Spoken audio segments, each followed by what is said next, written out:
Welcome back. This is today's Wits and I'm your Tanvi ma'am. Today we are going to study what is vernacular plays and last में हम थोड़ा सा English tragedy के बारे में भी पढ़ेंगे. But before starting the video, I have three informations for you all. First information is अगर आप UG और PG के स्टूडेंट्स हैं और आपको इंग्लिश लिटरेचर में कोई हेल्प चाहिए तो आप दिए गए व्हाट्सएप नंबर पे मैसेज करके इस फॉर्म को फिल करके मैसेज करिएगा. इसी फॉर्मेट में आप मैसेज करके पूछ सकते हैं और आप टर्म पेपर बनवाने के लिए भी मैसेज कर सकते हैं. सेकेंड इन्फॉर्मेशन इज अगर आपने अभी तक हमारा ऐप इंस्टॉल नहीं किया है तो आप प्ले स्टोर पे जा करके इस तरीके से टुडेज विट्स लिख करके इस ऐप को इंस्टॉल कर सकते हैं. इसमें आपको आपके पेड बैचेस मिल जाएंगे. आप बता दीजिएगा कि आप कौन से बैच के हैं तो पेड बैच आपको आपका मिल जाएगा. कुछ में एमसीक्यूज भी लगे हुए हैं और लेक्चर वीडियोस भी अवेलेबल हैं. थर्ड इन्फॉर्मेशन इज कि हमारे चैनल पे just before exam series start हो रही है जिसके अंदर जो भी वीडियोस होंगी वो विद इन 20 मिनट्स होंगी. हम कोशिश करेंगे कि हम 15 मिनट ही रखें बट कुछ वीडियोस ऐसे होते हैं जिनकी टाइमिंग बढ़ जाती है. एक वीडियो ऑलरेडी शूट हो चुकी है क्लासिकल ट्रेजेडी की. नीचे डिस्क्रिप्शन बॉक्स में आपको लिंक मिल जाएगी, आप जा करके देख सकते हैं. Okay, now coming back to the video. आज हम पढ़ेंगे what is vernacular place. Vernacular place medieval theatre के अंदर आते हैं. मिडीवियल थिएटर के अंदर पहले थे लिटर्जिकल ड्रामा, फिर आता है vernacular place and the third one is secular place. Flow chart आपको साइड में दिख रहा होगा. अब जो पहला है वो है लिटर्जिकल ड्रामा. लिटर्जिकल ड्रामा के अंदर आते हैं मिस्ट्री प्लेस, ठीक है. देन आता है हमारा वर्नाकुलर प्लेस. वर्नाकुलर प्लेस के अंदर पर्टिकुलरली आते हैं miracle place and morality place and secular place के अंदर आते हैं इंटरल्यूड्स. क्लियर. अब हम स्टार्टिंग करते हैं समझने की इनको कि ये एक्चुअली है क्या. तो वर्नाकुलर प्लेस 3M से भी डिनोट किया जाता है ना. वर्नाकुलर प्लेस के अंदर 3M आता है. ऐसा कई जगहों पे है विच इज वही miracle, mystery and morality place.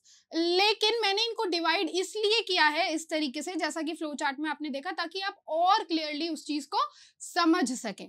Okay, सो होता क्या है कि नॉर्मन कॉन्क्वेस्ट होता है, ठीक है. नॉर्मन कॉन्क्वेस्ट होने के बाद रोमन्स अपनी पावर खो देते हैं और चर्च में ना शुरू हो जाता है, जो चर्च के प्रीस्ट वगैरह होते हैं वो लोग शुरू कर देते हैं लोगों तक बाइबल की इंफॉर्मेशंस को देना, ठीक है. लोगों को तक बाइबल की इंफॉर्मेशंस को देना. अब वहां से रोमन जब थे तो लैटिन लैंग्वेज थी, लेकिन वो धीरे धीरे चेंज करके जो ये जो लिटर्जिकल ड्रामा होता है ना ये किसका फॉर्म लेता है, फ्रेंच फॉर्म लेता है, ठीक है. यानी कि फ्रेंच लोगों के जो भी तौर तरीके होते हैं वो इंडल्ज होना शुरू होते हैं. लिटर्जिकल ड्रामा के अंदर मैंने आपको बताया मिस्ट्री प्लेज आता है, राइट. मिस्ट्री प्लेज जो होते थे उनमें क्या होता था, जो बिब्लिकल स्टोरीज थी वो चर्च के प्रीस्ट वगैरह मॉन्क्स वगैरह खुद एक्ट करते थे और लोगों को समझाने की कोशिश करते थे. जैसे कि एडम एंड ईव की स्टोरी हो गई, द लास्ट जजमेंट की स्टोरी हो गई, मतलब क्रिश्चियन की जो मेन स्टोरीज हैं उनको. ऐसा उन्होंने इसलिए किया ताकि लोगों तक, अभी तक क्या था वो नरेट करते थे तो उतना लोगों तक इंफॉर्मेशन पहुंच नहीं पाती थी. अब उन्होंने प्ले करना, एक्ट करना शुरू किया ताकि लोगों के दिमाग में एक विजुअल इमेज क्रिएट हो जिससे लोग इन चीजों को याद कर सके. और ये इनका जो मेन फोकल पॉइंट होता था ना वो रिलीजियस होता था मिस्ट्री प्लेस का, जैसा कि मैंने बताया आपको. क्लियर. देन धीरे धीरे क्या होता है, जो मिस्ट्री प्लेस होते हैं ना इनका भी कई जगहों पे ऐसी रिसर्च है कि इनका जो स्टार्टिंग माना गया है वो ह्रोश्विता करके एक सेंट थी, उन्होंने 6 प्लेस लिखे थे. उन्हीं के बेसिस पे फिर ये चीजें प्रीस्ट लोग शुरू किए, मतलब उनको उसको पढ़ा गया और फिर ये चीजें शुरू हुई. तो ये बहुत बेसिक है लेकिन ये जो रिसर्च है कहीं कहीं जगह पे है, ठीक है. मोस्टली जगह पे आपको नहीं देखने को मिलेगी बट स्टिल मैं बता दे रही हूँ ताकि आप लोगों को नॉलेज हो जाए. देन ये थे आपके मिस्ट्री प्लेस. ओके, फिर क्या होता है धीरे धीरे करके जो फ्रेंच लैंग्वेज और ये सब चीज जो लैटिन थी और ये सब चीजें कन्वर्ट होती है किसमें, लोकल लैंग्वेज में. तभी आता है वर्नाकुलर प्लेस कंसीडरेशन में, ठीक है.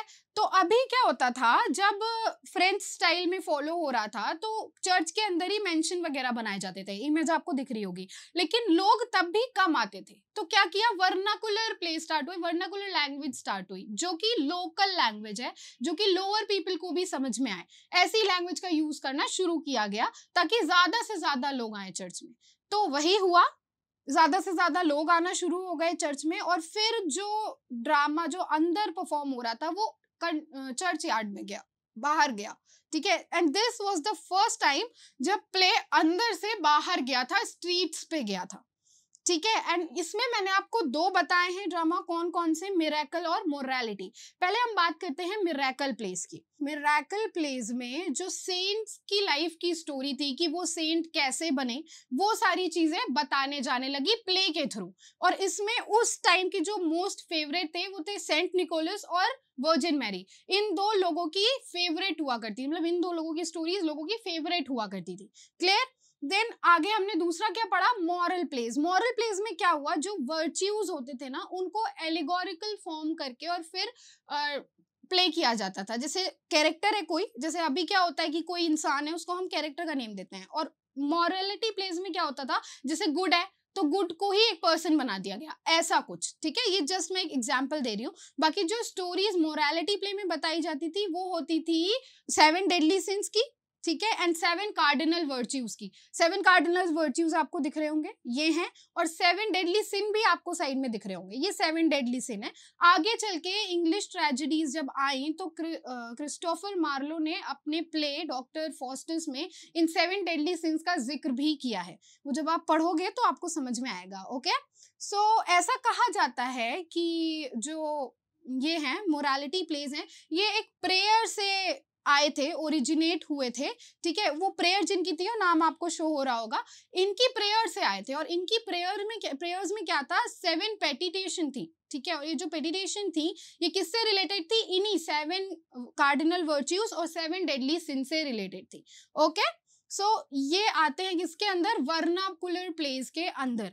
अब आता है आपका सेक्युलर प्लेस। सेक्युलर प्लेस के अंदर मैंने क्या बताया, इंटरल्यूड, राइट। बट इंटरल्यूड को डिस्कस करने से पहले मोरालिटी और इंटरल्यूड के बीच में आए थे बीस्ट फेबल्स। ये क्या होते हैं, ये रिलेटेड होते हैं मोरालिटी प्लेस से ही, लेकिन इनमें क्या होता है, जो एनिमल्स होते हैं वो कैरेक्टर का फॉर्म लेते हैं, यानी एलिगोरिकली एट्रीब्यूट्स को रिप्रेजेंट करते हैं, कौन, एनिमल।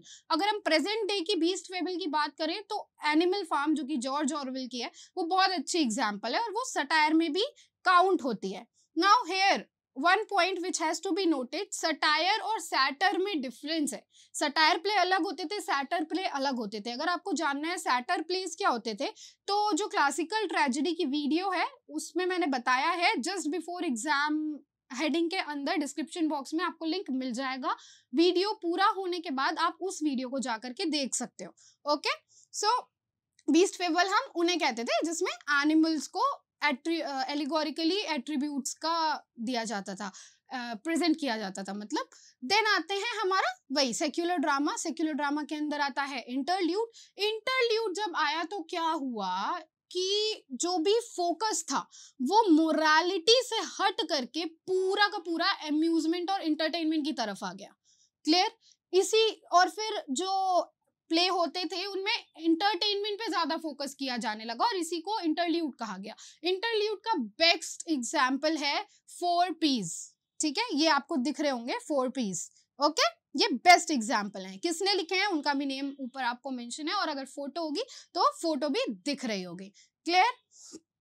तो ये थे हमारे इंटरल्यूड्स। अब एक पॉइंट जो नोट करने वाला है, जो कोई डीप रिसर्च करेगा उसके दिमाग में एक क्वेश्चन आएगा कि जो वर्नाकुलर प्लेस थे उनको भी काफी रिसर्च में सेक्युलर प्लेस कहा गया है, तो मैंने इंटरल्यूड को ही सेक्युलर प्लेस के अंदर क्यों रखा। रीजन बीइंग, ये बात सही है कि जब मिस्ट्री प्लेस से मिरेकल और मोरालिटी पे शिफ्ट हुए तो जो रिलीजियस एलिमेंट था वो खो गया था, लेकिन मोरालिटी तब भी थी, मतलब मोरालिटी को वो लोग फोकस में अपने रखते थे। बट जब इंटरल्यूड आया तो रिलीजियस तो पहले ही जा चुका था मोरालिटी और मिरेकल प्लेस के टाइम से ही, बट जब इंटरल्यूड आया तो मोरालिटी भी चली गई, सिर्फ और सिर्फ इंटरटेनमेंट और अम्यूजमेंट में फोकस होने लगा। दैट इज द रीजन कि इंटरल्यूड को ही मैंने सिर्फ और सिर्फ सेक्युलर प्लेस में रखा है। अब एक और पॉइंट जो बेसिक एंड मेन कंसीडरेशन का है वो ये कि जो मिरेकल प्लेस हुआ करते थे ना उस टाइम पे, उनको साइकिल प्लेस भी बोला जाता था। उस टाइम पे जब मिरेकल प्लेस स्टार्ट हुए थे तो जब ड्रामा चर्च के बाहर आया था तो जो भी साइकिल्स हुआ करती थी, गिल्ड्स हुआ करते थे उस टाइम पे, गिल्ड्स कौन बनाता था? जो रॉयल फैमिलीज होती थी या जो मर्चेंट्स होते थे वो गिल्ड बनाते थे। और एक फेस्टिवल हुआ करता था, कॉर्पस क्रिस्टी फेस्टिवल, जो कि समर फेस्टिवल था और जून के टाइम पीरियड में वो हुआ करता था, जून मंथ में। उसमें जो लोग होते थे वो अपनी नॉर्मल डेली लाइफ से हट करके उस फेस्टिवल में इन्वॉल्व होते थे और उसी फेस्टिवल में ये गिल्ड्स और ये जो साइकिल्स होती थी ये ओरिजिनेट होती थी, मतलब ऑर्गेनाइज होती थी और प्रेजेंट की जाती थी, ठीक है। और इनको पैसे कौन देता था? वही जिनकी ये साइकिल होती थी, मर्चेंट्स वगैरह। 4 बेसिक साइकिल थी, York cycle, Chester cycle, N Town cycle and Wakefield cycle. Clear? ये 4 बेसिक साइकिल थी जिसमें से यॉर्क और चेस्टर साइकिल को ऑलमोस्ट सिमिलर माना जाता था। साइकिल्स की इमेज आपको दिख रही होगी, साइकिल्स ऐसे ही दिखती थी, ठीक है। देन उसके बाद क्या होता है, धीरे धीरे करके 1450 के बाद से डिस्टर्बेंस शुरू हो जाता है।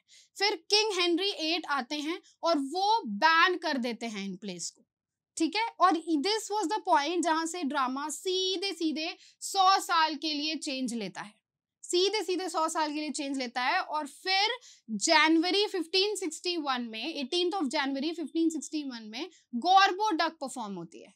गॉर्बो डक फर्स्ट इंग्लिश ट्रेजेडी थी जो कि एलिजाबेथ के सामने परफॉर्म की गई थी इनर टेम्पल के लोगों के द्वारा, लोगों के थ्रू, और कहाँ पे? द व्हाइट हॉल थिएटर में। ये गॉर्बो डक ट्रेजेडी 5 एक्ट्स की है जिसमें कि 3 एक्ट्स, स्टार्टिंग के 3 एक्ट्स थॉमस नॉर्टन ने लिखा है और लास्ट के 3 एक्ट्स थॉमस सैकविल ने लिखा है। यहाँ से हमारा इंग्लिश ट्रेजेडी का जो टाइम पीरियड है वो शुरू होता है। और फिर मैंने आपको क्लासिकल ट्रेजेडी की वीडियो में बताया था, हमें 5 इंपॉर्टेंट प्ले राइट्स मिलते हैं। प्ले राइट्स जो टर्म है वो भी यहीं से स्टार्ट होता है। अगेन इसकी एक अलग हिस्ट्री है, हम उसमें नहीं जाएंगे क्योंकि इसके पहले ट्रेजिक पोएट्स कहा जाता था। जब आप क्लासिकल वाली वीडियो देखोगे तो आपको पता चलेगा। Okay, so 5 famous play writers कौन हुए हैं? Christopher Marlowe, William Shakespeare, John Webster, Henrik Ibsen and Arthur Miller. अब हम बात कर लेते हैं कि डिफरेंस क्या था।